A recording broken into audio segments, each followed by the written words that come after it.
you have the first question. Hi there. Hi. Abe Pretenzer from Awards Buzz. How are you guys doing today? Good, how are you? Good.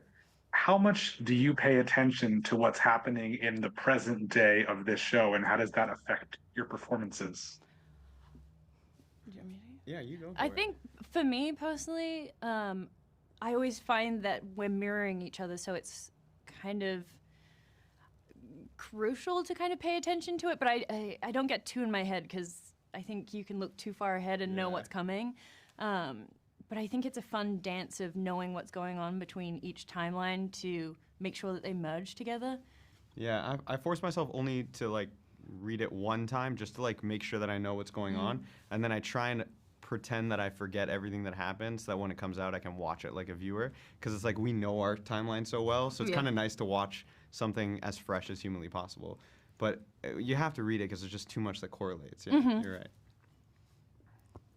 Steven, you have the next question. Sure thing.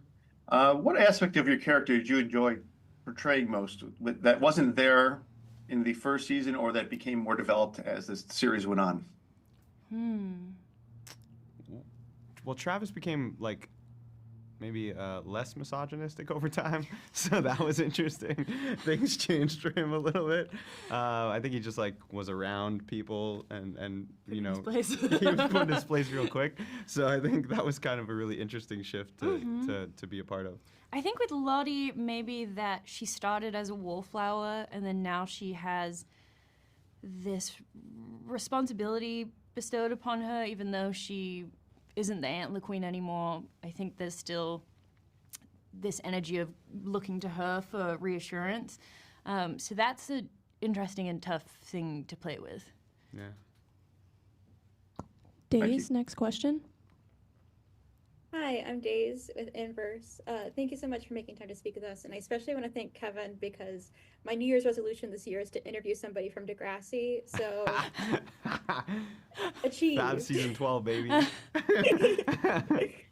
So I know, I've seen the first couple episodes, so I know there's a reason why you two are paired together for this conversation.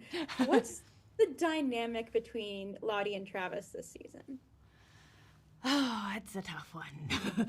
Dynamic. I think there's, you know, this essential need that Travis has to like want to feel included in something, and Travis's is like Lottie is Travis's only lifeline left in the group in many ways. So there's an attachment there that is hard for him to, you know, let go of. Yeah. I think they've also both found themselves on the outskirts of the team slightly, or just watches more, and I think that Travis, as much as he doesn't show it, is very in tune with his emotions and how he feels, and I think also Lottie is definitely very in tune with that. But I think there's some guilt that she feels towards Harvey and like the words that she said that might have led them in the direction that they went. But yeah, it's an interesting one. Yeah, it feels weirdly codependent at the beginning of the season. And then it shifts. It makes a big shift. Yeah, there's a huge shift. So that's really interesting. Thank you. Gig, your question? Hi. Yes. You know, I love the dynamics of being in the middle of the wilderness. But when the cameras are off, I want to know is for the both of you, what is it like for as roughing it for the actors? I mean, what's on the craft table out there? I mean, I love being on location. I think this season was one of my favorites to shoot, and I think because, one, we burnt down the cabin and everyone was happy about that. Not stuck. Two, I think the set and the wilderness plays its own type of character, especially when we're playing, we have scenes at night. It just becomes a haunting aspect to it that I don't think you could get on stage. But do we all go slightly insane out there? Yes. Absolutely. We lose it a little bit, but I also choose being on location any day. There's something real when you can actually walk through and see everything while you're actually shooting it. Nearby. It being later. So I would choose on location any day. Thank you very much. Jazzy, your question? couldn't unmute. Hi. Hi. I'm Jazz. I'm from the Antler Queens podcast. Oh, Huge cool. fan of both of you. Thank you very much. Thank you. Both Travis and Lottie have suffered an incredible amount of trauma in a very short period of time. Does having to access those emotions to play such traumatized characters have any effect on your mental health? And how do you let go of the grim subject matter of the show at the end of the day? How do you leave the wilderness? You know, it's interesting. I think the cast do a good job at supporting each other and kind of giving everything we need in scenes. And I've gotten better as the years have gone that I can disconnect, but I think by the end of the 6 months, I have some baggage that I didn't know I was carrying along the way of filming. But yeah. I've just, ever since season 1, because I think I knew going into the season that Travis was going to deal with so much loss, I think I've just, like, built up my walls around him and, like, kind of put him in his box, like, every time I leave. Like, I've worked pretty hard to, like, make sure that it doesn't feel any sort of part of my life, but it's tough. Like, it got really tough at the end of season 2 when it was with Luciano and Javi. Like, I can't even deny that. Like, I got chills. Like, it's just, that was really hard to be in a situation where, you know, I'm back looking at the monitor with his mom and dealing with that. Like, that's, Well, your brain doesn't know how to, like, tell the difference between things. And I think that's the hard part, that everyone has been cast so well and so, like, to the core, like their characters. So Lottie is always slightly with me because I think I just half am her. Yeah. Thank you so much. Abe, back to you. With the cast this large, there are so many fantastic people that you haven't had a chance to work with yet. Barring something like time travel or dream sequence where you shouldn't be able to be in the same place, who are you still hoping to work with from your same time period? Oh, from our same time period.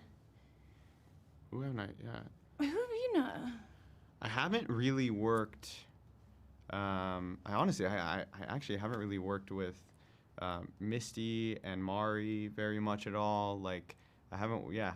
Lottie hasn't had much to do with Mari, but Yeah. she's dipped her toe in every stuck her nose and everything else. Yeah, no, I think Alexa, that would be Alexa a would be fun an interesting situation. one, Yeah. especially because we look similar. Yeah, you guys. Or Who's you who? could be like, find out that we're sisters. Steven?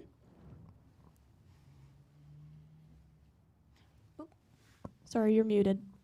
Yes, sorry about that. If you were to face a similar situation in the wilderness, what would your greatest contribution be to the group? Ooh. I think my greatest contribution would probably be that I'm I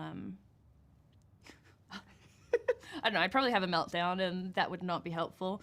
But I am intuitive and like once I know something needs to be done, you can send me off on my own and I'll get it done. Yeah. So I feel like I'd be able to like do the things that people don't want to do. Mm-hmm. I feel like my slight director control freak side would come out in a situation like that, and I would just like want to make That's sure where I just, everything's like, happening all the time. Yeah, exactly. I'd be like, I need us to survive. I don't know. I think I'd lose my mind. I wouldn't be super helpful. Yeah. Thank you. Days, your question? Yes. Now, if I can ask an episode 4 question under the caveat that none of this will be ever revealed until the episode airs, so cone of silence, the thing that happens to adult Lottie What do you mean? is a huge, shocking moment. Yes. Sorry, I'm trying to remember the episodes. Yes. Yeah, I'm trying to be coy as well. Yes. Is it different playing that role, knowing what lies ahead for your character in that moment? Yes, especially because I'm so close with Simone, and it's not that we often talk about Lottie, but we kind of just catch up about the scenes we've done and where we see her going.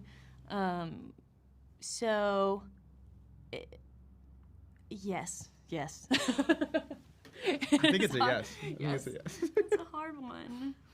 Yeah.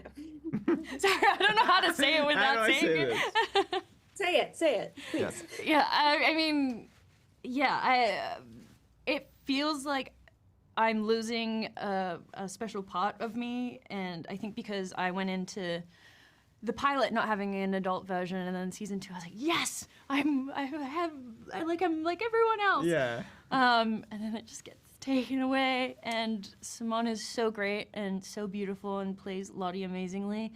That, yeah, it breaks my heart a little. But I also think with Yellowjackets, there's this place of denial that we live in that everyone can haunt you. So she's haunting me. She's gonna come back. Yeah. I believe that. Gig, your question? Yes, for the both of you, do you follow fan theories out there, and what fan theory that you enjoy the most? I used to read a lot of Reddit in the first season. Yeah. And then I think with the success of the first season, I know I've talked to a lot of our classmates about this, that it started getting into our heads of like, oh, maybe the character go this way, and like, but what if it doesn't, and we don't want to disappoint people.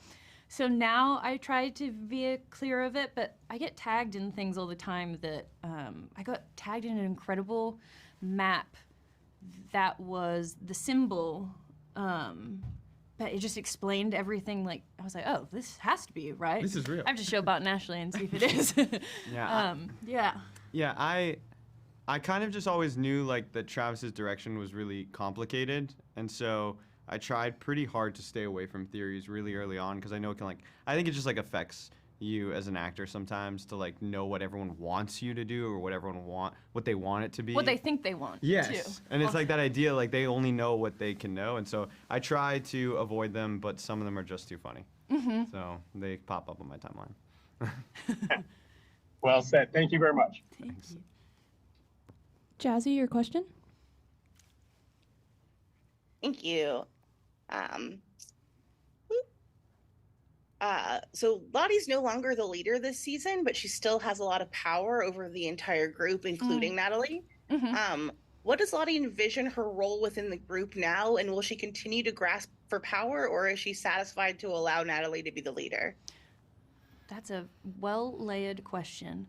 I think it's interesting because season 1 and 2, you see this hunger for power, but I think really it was for connection to something and not really being in charge of the group and people's lives, because I think Lottie doesn't even trust herself, so she often thinks, why would everyone else, why should people trust me if I can't trust myself?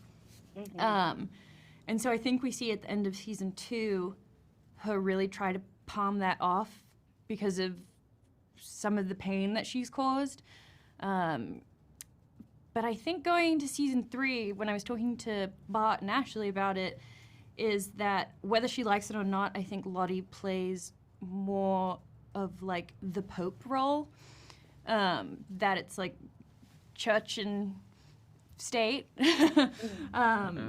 That whether she likes it, people are going to come back to her, and she's almost been deified, which I think she struggles with. If that makes sense. Absolutely. Thank you so much. All right, that was the last question. Thank you, everybody.